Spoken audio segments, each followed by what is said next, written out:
सज्ञास किचनमध्ये आपल्या सगळ्यांचं स्वागत आहे। आपल्या किचनमध्ये आज आपण बनवणार आहोत अख्खा मसूर। झणझणीत आणि चमचमीत अशी अख्खा मसूर रेसिपी आज आपण ट्राय करणार आहोत। तर चला तर मग कशी बनते हे पाहूयात। अख्खा मसूरची भाजी बनवण्यासाठी मी हे रात्रभर भिजू घातलेले हे अख्खे मसूर घेतलेले आहेत। अद्रक लसणाची पेस्ट आहे। मीडियम साईजचे 3-4 कांदे बारीक करून घेतलेले आहेत। 1 टोमॅटो, कढीपत्ता, कोथिंबीर आणि आपल्या किचनमध्ये जे रोज आपण भाजीसाठी वापरतो तेच मसाले आपण या भाजीमध्ये वापरणार आहोत। ही पातेलं गरम करण्यात ठेवलेलं आहे। जिरे मोहरी चांगल्या प्रकारे तडतडले त्यामध्ये कांदा टाकून घ्यायचा आहे।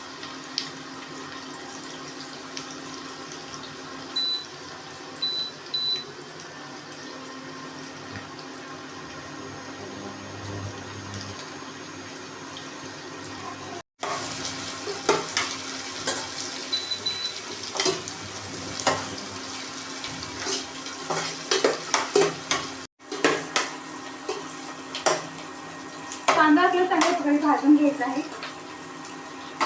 कांद्याचा कलर थोडंसं चेंज झाल्यानंतर त्यामध्ये अद्रक लसूणची पेस्ट टाकायची आहे। यामध्ये अद्रक लसूणची पेस्ट घालायची थोडी।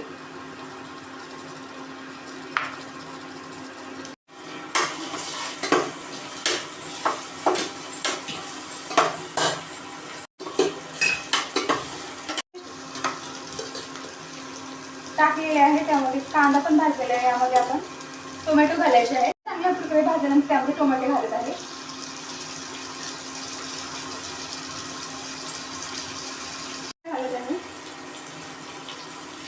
भाजीमध्ये कांद्याचं प्रमाण थोडं जास्त ठेवायचं आहे। जास्त कांदे वापरल्यामुळे काय होतं, आपली भाजी थोडीशी थिक आणि घट्ट होते।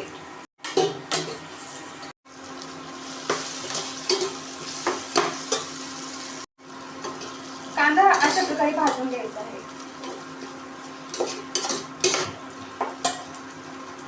सुके मसाले घालायचे, तुम्ही आवडीनुसार तिखटचं प्रमाण कमी जास्त करू शकता। 2 चमचे लाल तिखट घालत आहे। हे आहे कांदा लसूण मसाला 2 चमचे घालत आहे। थोडीशी हळद,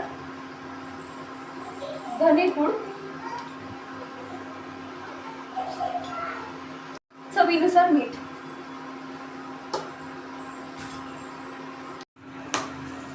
मसाला अशा प्रकारे थोडे तेल सुटलेलं आहे। यामध्ये काय करायचे, मसूर यामध्ये घालायचे आहेत।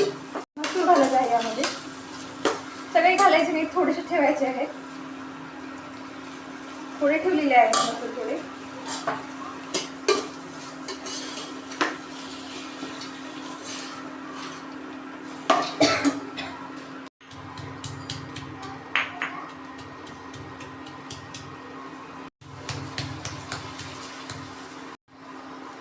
बाजूला ठेवले त्याला मी खलबत्त्यामध्ये बारीक करून घेतलेलं आहे। अशी बारीक पेस्ट केल्यामुळे काय होते, भाजीला थोडीशी घट्टपणा येतो आणि ग्रेव्ही खूप छान बनते। त्यामुळे थोडं आपण बाजूला काढून याला बारीक करून घ्यायचं आहे। तुम्हाला जर खलबत्त्यामध्ये बारीक करायचं असेल तर तुम्ही मिक्सरच्या भांड्यामध्ये सुद्धा त्याला बारीक करून घेऊ शकता। एकजीव करून घ्यायचं आपलं मिश्रण सगळं। या भाजीमध्ये आपण थंड पाण्याचा वापर करायचा नाही, गरम पाण्याचा वापर करायचा आहे। थंड पाणी टाकल्यामुळे काय होतं, भाजीला तरी येत नाही आणि ते व्यवस्थित पण शिजत नाही। त्यामुळे थोडंसं कोमट किंवा गरम पाणी करून यामध्ये घालायचं आहे। घेतलेलं पाणी आहे।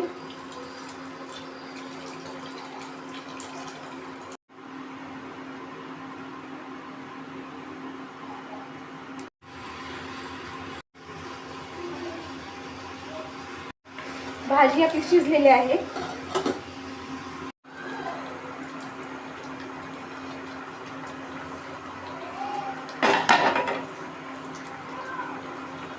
तुम्हाला हा व्हिडिओ कसा वाटला कमेंटमध्ये नक्की सांगा। शेअर आणि सबस्क्राईब, लाईक करायला विसरू नका। हा व्हिडिओ तुम्हाला आवडला असेल तर नक्की शेअर आणि सबस्क्राईब करा। हा व्हिडिओ शेवटपर्यंत पाहिल्याबद्दल आपल्या सगळ्यांचे खूप खूप धन्यवाद।